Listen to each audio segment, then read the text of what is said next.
Então, há espaço para o novo? Claro que há. Aliás, nós vemos isso com o nosso mestre. E Jesus falou do problema que o novo teria nesse aspecto, a renovação, quando ele adentrasse o meio das coisas estabelecidas. Não falou? Falou. Ele falava dele. Ele falava, eu sei que o que eu trago é vinho novo. E vinho novo, quando você põe ele em odre antigo, trinca o odre. Não falou isso? O odre, a que ele se refere, a palavra grega, não é um jarro de barro, é uma bolsa de couro.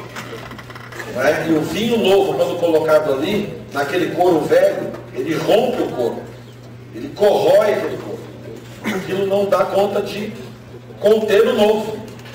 A novidade de Jesus ficou patente nele e nos discípulos. Pegue Paulo, por exemplo.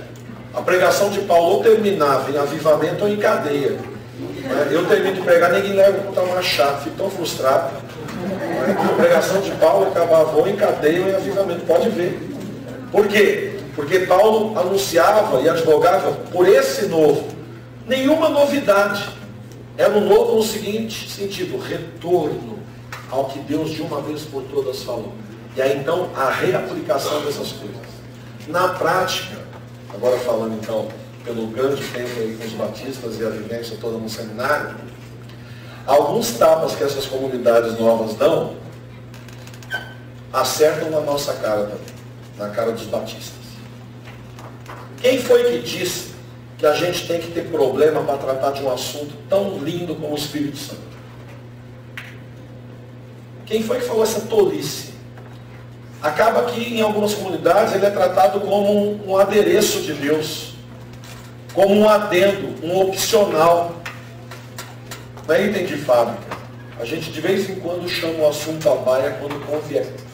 Quem falou que o Espírito Santo é um assunto relacionado a Deus? Ele é Deus, é o próprio Deus. Quem disse que eu tenho que ter medo disso porque alguém por aí em nome dele está fazendo besteira? Lamento que na Bíblia ele seja o grande motivador dos irmãos, o grande convencedor dos pecadores.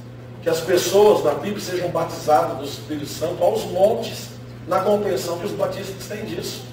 É um batismo e um selo que nos convence antes mesmo do batismo nas águas, que nos impulsiona para lá. Com todo respeito a quem crê diferente, joia. Tranquilo. Tem gente que crê um pouco diferente. Mas gente de caráter, gente boa, não vai ficar brigando com eles. Agora, quem disse que esse não é um assunto para nós? Podíamos, né, Deus, ter uma boa televisão nossa no país. Poxa, alguém tem dúvida que os batistas são a denominação que mais podia ter uma televisão decente, legal, papo cabeça no país? Não dá. O intento que se fez, dinheiro foi desviado, porcaria aconteceu. Não é? Deixa para lá. Então é isso que eu digo, às vezes o que trava o novo são essas ingerências malignas feitas por panos. Quem disse que a gente não podia ter uma grande TV? A Igreja Universal, se você tropeçar, você cai dentro dela, na calçada, já viu? Porta aberta. E uma pessoa lá o dia inteiro. Falávamos disso ontem, era com Pedro? Por que eu falava isso? Falava com alguém sobre isso.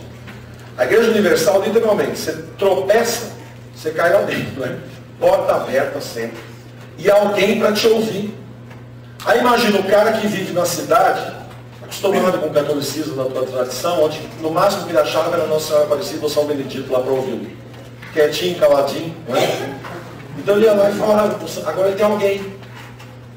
Quem disse, estou usando um exemplo, quem disse, por exemplo, que a Igreja Batista não pode ficar aberta em horário comercial, pegando essas joias desses irmãos mais experientes, mais maduros, que já estão aposentados, por exemplo, ou jovens que não têm o dia inteiro, mas pode ter 1 hora do dia, ou um profissional liberal, ou de repente 15 minutos ou 20 do horário do almoço do Pedro ou dele. Quem disse que a igreja não pode ficar com as portas abertas e uma placa lá, precisa de ajuda?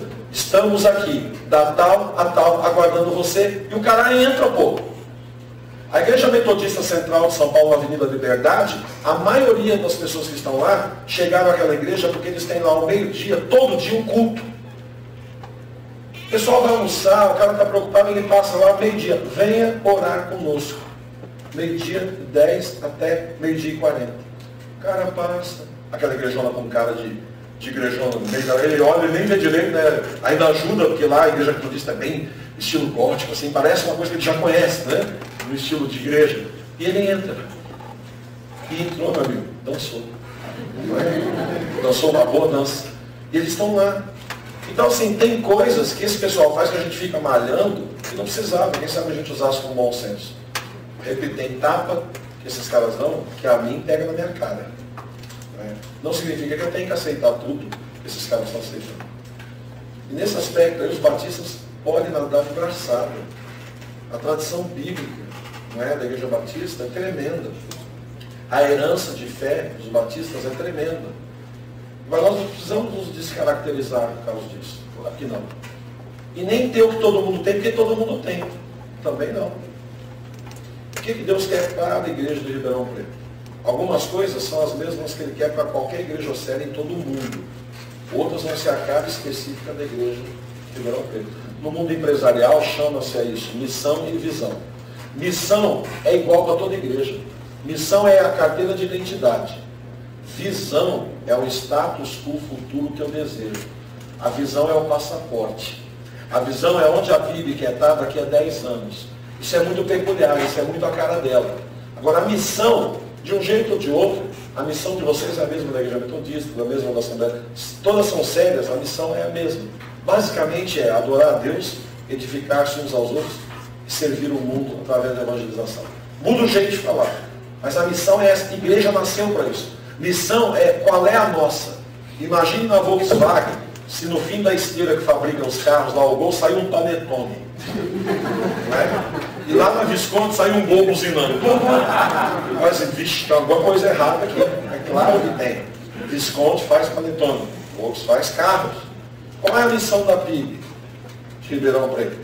Qual é a sua visão? Isso define a sua identidade, o seu momento atual, o que ela é. E a visão diz aonde ela quer chegar, com as suas peculiaridades. Então, esse trabalho é gostoso, ele é rico. E nessa hora, traga toda a boa história do passado para que ela motive todo o bom impulso do futuro. E pronto. Não é ficar brincando com isso. Pelo menos é assim que eu vejo. Né? De lá, Jesus. Acabou, né? Pronto, então nós vamos caminhar agora para o nosso almoço. Gostaria de lembrar os irmãos sobre os horários. Nós temos agora meio-dia o almoço, a limpeza às 14h30. Depois nós estaremos livres para esporte. Às 16 horas será servido um lanche. Eles estão um pouquinho de vergonha, estão falando, tia, eu não quero cantar, tia. Tá todo mundo me olhando, mas, ó, eles querem ouvir vocês cantarem. Pintaram o rocinho, nós estamos cantando Se Eu Fosse um Elefante. Tá bom? Vamos cantar bem bonito? Vocês ajudam eles? Ah, ajuda? Aí, então eles vão ajudar, tá bom? Nós vamos começar e eles vão ajudar nós, certo?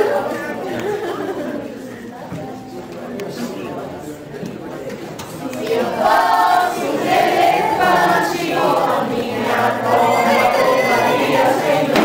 Se eu fosse grande, um suportar, com a minha barriga eu iria louvar.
e aqui oraremos pelo alimento do almoço. A gente tem que rever. Sim.